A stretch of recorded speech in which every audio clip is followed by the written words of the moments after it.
अंकुश राऊत. मी इयत्ता 4थीत शिकते. माझ्या शाळेचे नाव जिल्हा परिषद प्राथमिक शाळा माळेवाडी आहे. आज मी तुम्हाला सावित्रीबाई फुले यांच्याविषयी 2 शब्द सांगणार आहे. ते तुम्ही लक्षपूर्वक ऐका. ज्ञान नाही, विद्या नाही, ती घेण्याची गोडी नाही. बुद्धी असून चालत नाही, तयास मानव म्हणावे का? ओळखलत का? मी आज सावित्री ज्योतिराव फुले, सातारा जिल्ह्यातील खंडाळा तालुक्यातील नायगावच्या खंडोजी नेवासे पाटलांची मी कन्या. अवघ्या 9व्या वर्षी माझं ज्योतिराव फुले नावाच्या माणसाशी माझं लग्न झालं.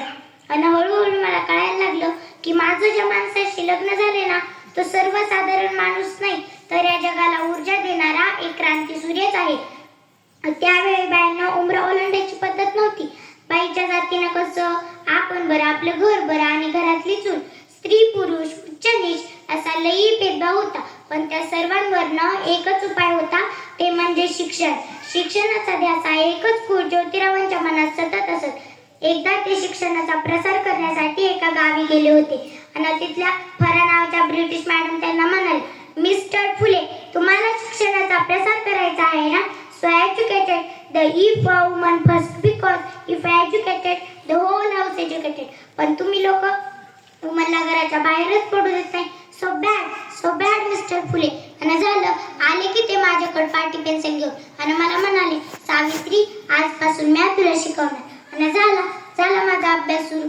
बेकबे, बेदुनीच्या, बेत्रिक्सा आणि काना, मात्रा, वेलांटी, आकार उकार सार मी लिहायला शिकले, वाचायला शिकले आणि बघता काव्य सुद्धा रचू लागले. आणि अशातच 1 जानेवारी, होय शनिवार दिनांक 1 जानेवारी 1848 ला आम्ही पुण्यातील भिडेवाड्यात सर्व मुलींसाठी पहिली शाळा सुरू केली. आणि तिथली मी पहिली शिक्षिका आणि मुख्याध्यापिका सुद्धा. शेपटासारखा जगलास ना तर काम तमाम होईल. शेपटासारखा जगलास ना तर काम तमाम होईल. पण जर वाघासारखा जगलास ना तर नाम होईल. पण समाजाचं मात्र धर्म बुडाला म्हणून कोल्हेकोय सुरू होती. अहो, एखाद्या माणसाने शिक्षण घेतलं, यात कोणाचा धर्म बुडतो? आणि यासाठी माणसासाठी धर्म आणि धर्मासाठी माणूस असतो. मला शाळेत जाताना अंगावर शेण फेकलं तरी मी सहन केलं, दगडफेक केली तरी मी सहन केलं, शिव्या दिल्या, थुकलं तरी मी सहन केलं. पण आता माझ्या सहनशक्तीचा अंत झाला. आणि तेवढ्यात एक धटिंगर माझ्या समोर येऊन म्हणतो, एक टवळे, आधी आमच्या पुरीबाईंना शिकवणं बंद कर. तुला तुझी अब्रू प्यारी का ते शिक्षण? कदाचित त्याला माहित नसावं की आम्ही पण ज्योतिराव फुलेंच्या पत्नी आहोत. आणि असा हात घेतला आणि खनखन त्याच्या कानाखाली वाजवली आणि बजावलं, आज आलाय, थोबडं फुटलंय, परत येशील ना, तुझ्या रक्तानं ही धरती रंगवेल. स्त्री कोणत्याही जातीची असो, ती फक्त अन्यायाची बळीच ठरत आलेली. अहो, एखाद्या स्त्रीचा नवरा मेला म्हणून तिनं काय सती जायचं? एखाद्या स्त्रीचा नवरा मेला यात तिचा काय दोष असतो? आणि यासाठीच आम्ही आवाज उठवला. इंग्रज सरकारकडे मागणी सुद्धा केली. इंग्रज सरकारनं सती प्रथा बंद केली. तर एक विधवा महिला काशीबाई, हिच्या मुलाला आम्ही दत्तक घेतलं आणि त्याचं नाव ठेवलं यशवंत. त्याच्या दुडू पावलांनी कसं आमचं मन भरून जायचं, त्याला वाढवलं, मोठं केलं आणि डॉक्टर सुद्धा बनवलं. एकदा पुण्यात प्लेगची साथ पसरली. लोक जागच्या जागेवर पटापटा मरू लागले होते. मी यशवंताला सांगितलं, यशवंत, आपल्याला हॉस्पिटल उभारायला हवं. तर त्यानं हॉस्पिटल सुद्धा उभारलं. मी त्या रुग्णांचा उपचार करतच होते. पण प्लेग हा संसर्गजन्य आजार होता.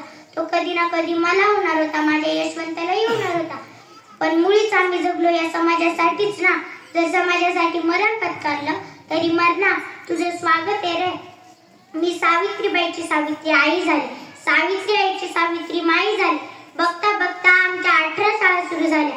सतीप्रथा, केशवपद अशा परंपरावर, अशा चुकीच्या परंपरावर आम्ही विरोध केला. कारण आनंद होता तो आयाबाया शिकण्याचाच. म्हणून म्हणे, विद्येविना मती गेली, मतीविना नीती गेली, नीतीविना गती गेली, गतीविना विद्य गेले, विद्येविना शूद्र खचले. एवढे अनर्थ एका अविद्येने केले, एवढे अनर्थ एका विद्येने केले.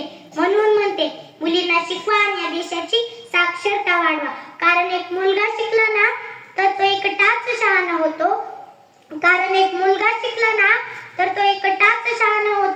पण जर एक मुलगी शिकली ना तर ती संपूर्ण घराण्याला शहाणी करू शकते. म्हणून म्हणते, मुलींना शिकवा आणि या देशाची साक्षरता वाढवा. मनपूर्वक धन्यवाद. जय हिंद, जय अतिशय